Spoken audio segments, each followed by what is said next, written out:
Welcome back, everyone. We're here with David Gervino from the DuPage Office of Homeland Security and Emergency Management, here with our monthly tips on how to be prepared for disasters of one kind or another. And earthquakes may not have been the first thing that would have come to mind for me, Dave, but right, it's probably not on our top list of 4 or 5 things that are most likely to affect us.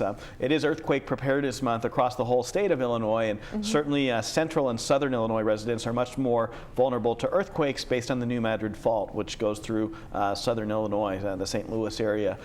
But aftershocks and other tremors could be felt as far up as the Chicagoland area. I recently spoke with officials from the U.S. Geological Survey as well as the Illinois State Geological Survey, and they did inform me that up in our part of the state, we're not likely to be greatly affected by earthquakes, although we could certainly feel the shocks, and they could cause damage to some facilities. But nevertheless, you never know when you're going to be traveling and something might happen. That's true.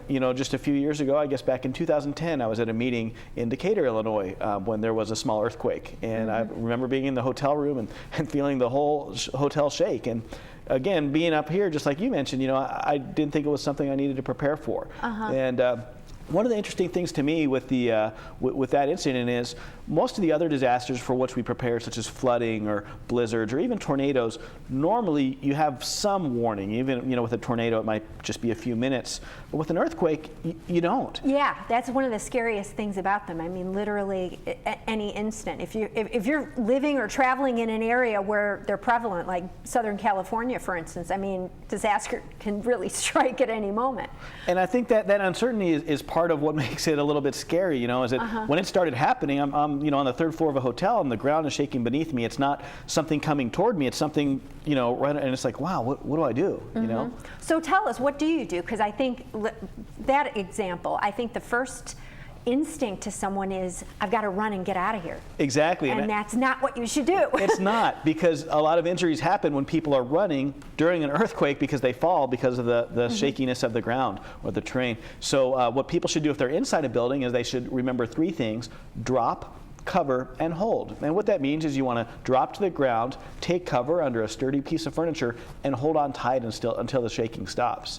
Now, if you're outside, you want to also drop to the ground, and hopefully you'll be away from things that could fall on you, such as power lines and trees and that type of thing. And if you're in a car, when shaking starts, you want to pull over to the side, leave your seatbelt on, and just wait it out. But even inside, you want to make sure, if possible, that you're protected and you're not where a bookcase or heavy furniture could fall on you. We hear things like get into doorways because those are reinforced. Is that true? No, that's actually an urban legend. Really? That you are no safer in a doorway. Now, officials do say that you should be close to an interior wall, perhaps. But the doorways, actually, that's a myth. They do not provide additional protection. But the main thing is to not try to run out of the house or the building you're in. And then the other thing is to be aware of the most common disaster after an earthquake are fires. So because of gas lines breaking and that type of thing. So be alert for those. Also keeping in mind, though, that an earthquake by its very nature can cause fire alarms to go off, even though there may not be a fire. Now, we hear about things in this area every once in a while, and last summer, for instance, we had an earthquake. No, we didn't. It was a quarry blast.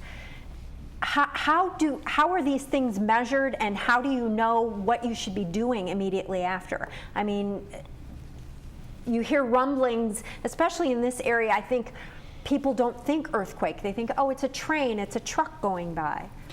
Yeah, so they're measured on a Richter scale, which measures the seismic activity, and you want to take cover right away because you don't know, you don't know the cause of it, and I think it underscores again the importance of something we talk about every month on this program, which is to have a weather radio in your house and in your place of work, because after that event, information was disseminated over the weather radio to let people know what was going on. Okay, so then afterward, if it's something as serious as an earthquake, people should be checking things like their gas line and things like that. Absolutely, and also be prepared for aftershocks, which could occur minutes, hours, days, sometimes even weeks after the initial quake. And like any disaster, I suppose it's a good idea to just have that emergency kit handy. I mean, as unlikely as it is in this area, if it's something more devastating on a higher scale, it's going to take a while before emergency workers have a chance to get to you. There may be businesses closed, things like that. Absolutely. Those 3 steps for emergency preparedness that we always talk about, get a kit, make a plan, and be informed, they certainly apply to earthquakes as well. And, you know, even though we may not have a whole lot of structural damage after an earthquake here, there might be some critical infrastructure that's disrupted. So maybe utilities, power, gas, that might be disrupted because of an earthquake affecting other areas. And so, you know, you want to make sure you have plans in place for you and your family, including your pets, in case you don't have power or gas for an extended period of time. Are we more likely to sustain damage from an earthquake simply because buildings aren't made the same way they are, say, in Southern California, where they're anticipating this? Yes, especially in central and southern Illinois, which is much closer to that New Madrid fault. They're more likely to sustain a more significant amount of damage than if the same type of earthquake on the same magnitude occurred like in California, because, as you mentioned, in California they do have rigorous safety standards based on earthquakes and making sure that buildings are reinforced, whereas we don't have that in Illinois because we haven't had a large earthquake in, you know, 100 years or so. Right. And so because of that, our buildings aren't really built to the same specifications in other earthquake-prone areas. Now, you mentioned that the people that are listening to this, if they're experiencing this, it's probably when they're traveling.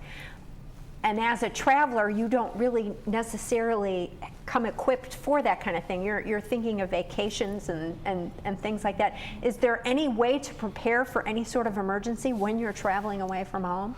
You know, I think it's important to make sure that when you are traveling, you have friends and family members who know where you're going, who know what route you're planning to take, so they can check on you and follow up with you after any type of event happens.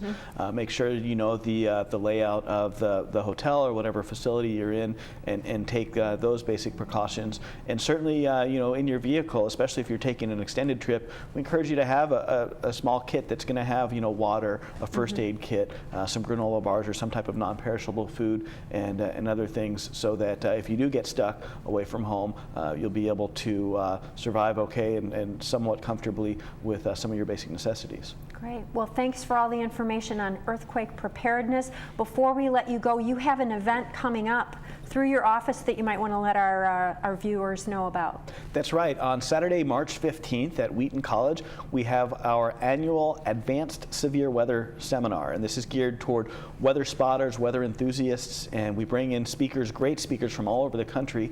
It's going to be emceed by Fox Chicago Weather's Tammy Souza. We'll have Paul Servatka from the College of DuPage Next Lab. Some other very well-known speakers that we've had in the past will be reappearing, such as Chris Novi and Skip Talbot, as well as some other officials from the National Weather Service. People can find out more information and register to attend this exciting event on our website at protectdupage.org. So do you have to have any kind of background or education, or is this just for anyone who might be interested? It's open to anyone who's interested. Some of the topics are rather advanced, so we encourage people to, if they haven't attended a basic weather spotter class, to look into some of those. And we have links on our website to the National Weather Service list of basic spotter classes. And yeah, it's a lot of fun, a good time to be able to network with other people who are interested in weather phenomena and to learn a lot of new things. Okay, great. Thanks so much, Dave. We'll see you next month. Thank you. All right.